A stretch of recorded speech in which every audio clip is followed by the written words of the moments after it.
Perú. ¿Por qué en un país con mal rendimiento escolar el ministro más popular es el de Educación?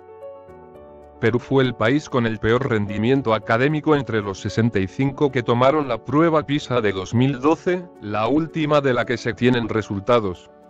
Casi 3 de cada 4 alumnos desaprobaron matemáticas, cerca del 70% suspendió en ciencias y el 60% demostró que no entendía lo que leía en esta evaluación tomada por la Organización para la Cooperación y el Desarrollo Económico, OCDE, a estudiantes de 15 años. Es como si el estudiante promedio peruano hubiera llevado 8 meses menos de clase que sus pares latinoamericanos y cerca de 3 años menos que los alumnos de los 34 países integrantes de OCDE o países industrializados. Y sin embargo, el encargado de lidiar con esta situación en los últimos 3 años, el ministro de Educación, Jaime Saavedra, es uno de los funcionarios más populares del país. Tanto que Saavedra protagonizó este jueves algo inaudito en Perú. Sobrevivió como ministro al cambio de presidente. Se va Ollanta Humala, llega Pedro Pablo Kuczynski, sigue Saavedra. La idea de que Saavedra continúe en el cargo que asumió en octubre de 2013 contaba con un 76% de respaldo según un sondeo entre líderes de opinión de la consultora independiente Ipsos Perú de septiembre de 2015 y difundida por la revista Semana Económica. Además, según otra encuesta de Ipsos Perú de julio de 2016, casi la mitad de la población aprueba su ratificación. De hecho, en Perú es difícil encontrar críticas a su gestión. Solo 2 congresistas de la oposición la calificaron de pésima recientemente. No nos parece acertado que se mantengan los ministros del actual gobierno. Estamos en desacuerdo con que Saavedra siga siendo ministro. Ha hecho una pésima gestión, pero tiene una enorme capacidad de propaganda. No ha habido ninguna reforma en la educación y ha tirado por la borda la autonomía universitaria, dijo Mauricio Mulder, parlamentario del APRA. Su colega Johnny Lescano, de Acción Popular, también descalificó la decisión de Kuczynski. En el caso del ministro de Educación no veo mayor mérito para continuar. Nosotros fuimos a hacer una inspección a los almacenes del sector y vimos millones de libros que no se repartieron para los niños en las zonas rurales de la Amazonía. No se dio ningún tipo de explicación, comentó en medios locales. BBC Mundo intentó sin éxito obtener una respuesta de Saavedra.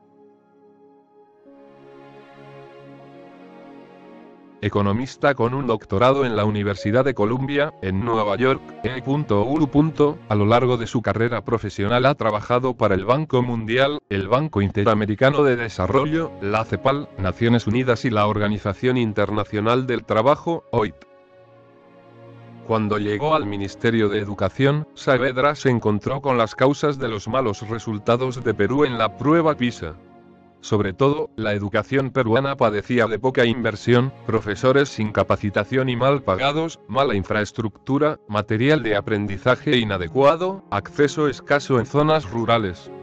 Faltaban menos de 3 años para acabar el gobierno de Humala, el tiempo que parecía iba a tener para hacer frente a problemas que llevaban décadas sin solución. Según el congresista Carlos Bruce, elegido por el partido de Kuczynski para la nueva legislatura, el nuevo mandatario ratificó al ministro porque es el primero que ha estructurado una visión de la educación en Perú.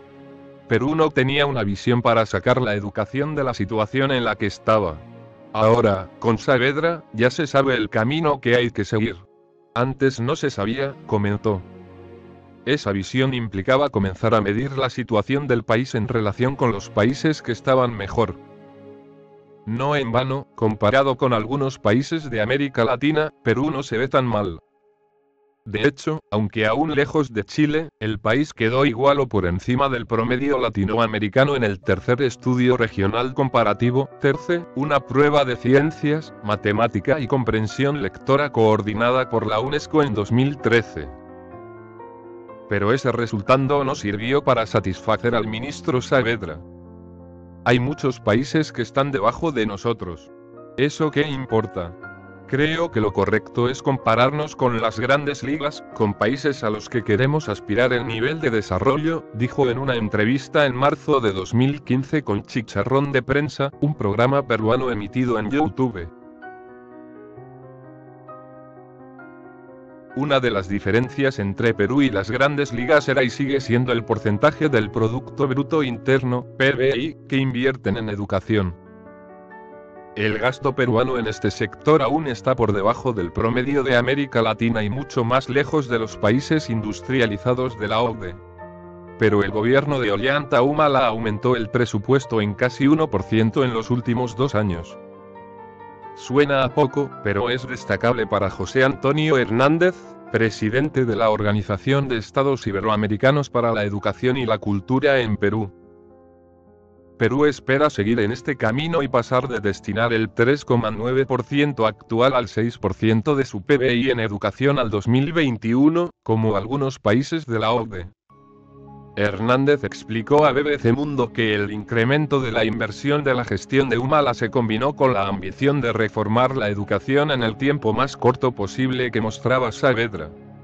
¿Cuáles fueron los resultados?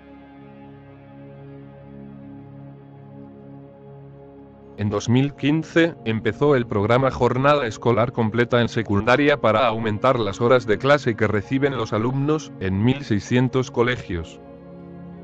Si antes los estudiantes salían de la escuela al mediodía o a la 1 de la tarde, ahora se despiden de sus maestros a las 3 de la tarde.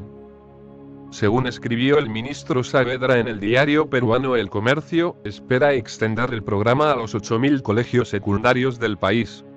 Mientras tanto, en primaria, los docentes reciben clases modelo para orientarlos mejor y acompañamiento de profesores con más experiencia, según la OCDE. Además, los niños que muestran los resultados más bajos reciben clases de reforzamiento. El aumento de presupuesto también sirvió para mejorar la infraestructura de algunos colegios, capacitar a sus directores y mejorar parcialmente los sueldos de los maestros en Perú. En los últimos años, la remuneración de los docentes ha sido baja en comparación con otros países de la región como Chile, donde ganan como mínimo cerca de $1.500, según la OCDE.